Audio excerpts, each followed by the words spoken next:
বিসমিল্লাহির রহমানির রহিম। আসসালামু আলাইকুম। আমি ব্রাইট মাল্টিমিডিয়া স্কুলের পক্ষ থেকে সবাইকে জানাই শুভেচ্ছা এবং অভিনন্দন। তো এর আগে আমি বাংলাদেশ এবং বিশ্ব পরিচয় সাজেশন নিয়ে হাজির হই। আজকে এসএসসি পরীক্ষার্থীদের জন্য বাংলা প্রথম পত্র সাজেশন নিয়ে হাজির হয়েছি। চলো আমরা সাজেশনটা উপলব্ধি করি। তো সর্বপ্রথম আমাদের টার্গেটটা সেট করতে হবে। তো আমরা গদ্য দেখবো 5টি, আর পদ্য পদ্য পড়তে হবে 5টি, আর উপন্যাস উপন্যাস একটা, অর্থাৎ সেই উপন্যাসটার নাম হচ্ছে 1971। তাহলে আমাদের গদ্য থেকে 5টি, পদ্য থেকে 5টি, উপন্যাস একটা। তাহলে আমরা সব প্রশ্নের উত্তরগুলো লিখতে পারবো। আচ্ছা, সেরা 5টি গদ্য, কোন 5টা গদ্য আমরা অবশ্যই করবো। হ্যাঁ, তার আগে ক বিভাগ এবং খ বিভাগ। ক বিভাগে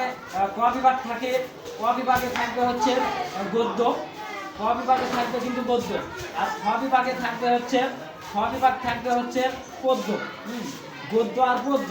হ্যাঁ, যে ক বিভাগ আর খ বিভাগ থেকে মোটে 5টা প্রশ্নের উত্তর দিতে হবে, 5 10 50। ক বিভাগ এবং খ বিভাগ থেকে মোটে 5টা প্রশ্ন উত্তর দিতে হবে, মার্ক কিন্তু 50। আমরা ক বিভাগ থেকে যদি আমরা 3টা প্রশ্নের উত্তর দেই, তাহলে আমাদের খ বিভাগ থেকে দিতে হবে 2টা। আর যদি আমরা খ বিভাগ থেকে 3টা প্রশ্ন দেই, তাহলে আমাদের ক বিভাগ থেকে দিতে হবে 2টা। তাহলে আমরা যে অবশ্যই 5টা গদ্য, 5টা ইম্পর্টেন্ট গদ্যগুলো দেখি। যে 21-এর গল্প খুবই ইম্পর্টেন্ট। 21-এর গল্প, বই পড়া, শুভা, শিক্ষা ও মনুষ্যত্ব, কর্তৃত্ব। এই পাঁচটা পড়লে অবশ্যই আমরা 100% সৃজনশীল কিন্তু কম পাবো, 100% সৃজনশীল কম পাবো। তারপর রিস্ক এড়ানোর জন্য আমি আরো 3টা কিন্তু গদ্য দিয়ে রাখছি। যে আমাটির ভেপু, মানুষ মোহাম্মদ সাল্লাল্লাহু আলাইহি ওয়াসাল্লাম, নিম গাছ।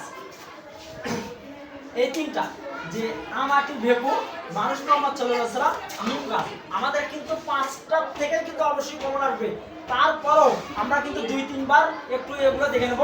আমাটির ভেপু, মানুষ মোহাম্মদ সাল্লাল্লাহু আলাইহি ওয়াসাল্লাম, নিম গাছ। তাহলে আমরা 100% গদ্য থেকে যে 3টা প্রশ্নের উত্তর লিখতে হবে, সেটা কিন্তু অবশ্যই আমরা লিখতে পারবো। হ্যাঁ, এবার তাহলে আমরা পদ্য থেকে দেখি সেরা 5টা পদ্য। কোন পদ্য?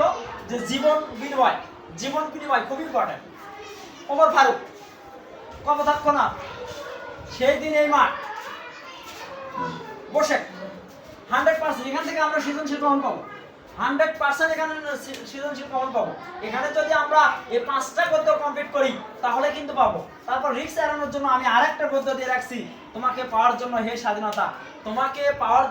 স্বাধীনতা। আমরা এই কয়টা গদ্য যদি পড়ি, তাহলে ইনশাআল্লাহ আমাদের কিন্তু 100% কিন্তু পরীক্ষায় গ্রহণ করবে। আর বিশেষ কথা, যে সেরা 5টি গদ্য আমরা 5টা কিন্তু দেখবই, অবশ্যই করবো, ভালো করে বুঝে করবো। তাহলে ইনশাআল্লাহ কিন্তু আমরা সৃজনশীল লিখতে পারবো। আর পদ্য থেকে কিন্তু আমাদের এই 5টা কিন্তু অবশ্যই কিন্তু পড়তে হবে। আর যে গ বিভাগের জন্য যেটা থাকে, সেটা হচ্ছে উপন্যাস। গ বিভাগ থাকে হচ্ছে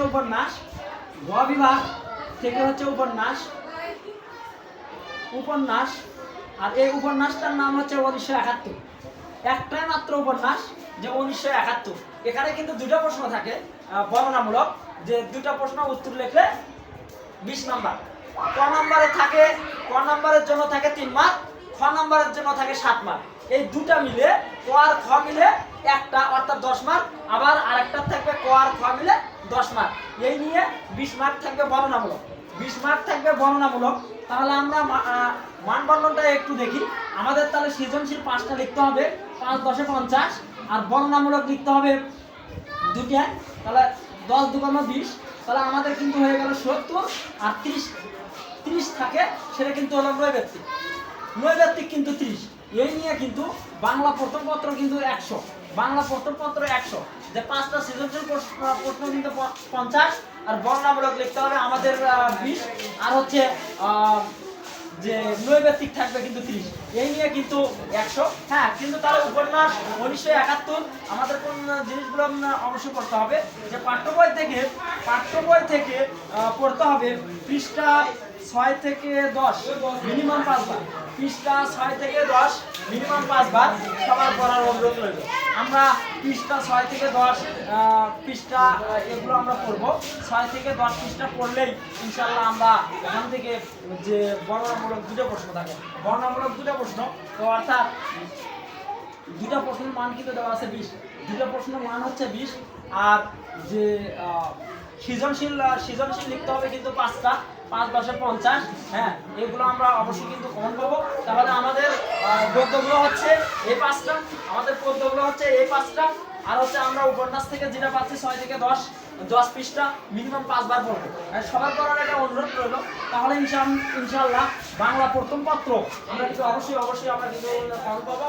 তো এরপরে বাংলা দ্বিতীয় পত্র সাজেশন নিয়ে আগামীকাল হাজির হবো। তো সবাই ভালো থাকো, সুস্থ থাকো, খোদা হাফেজ।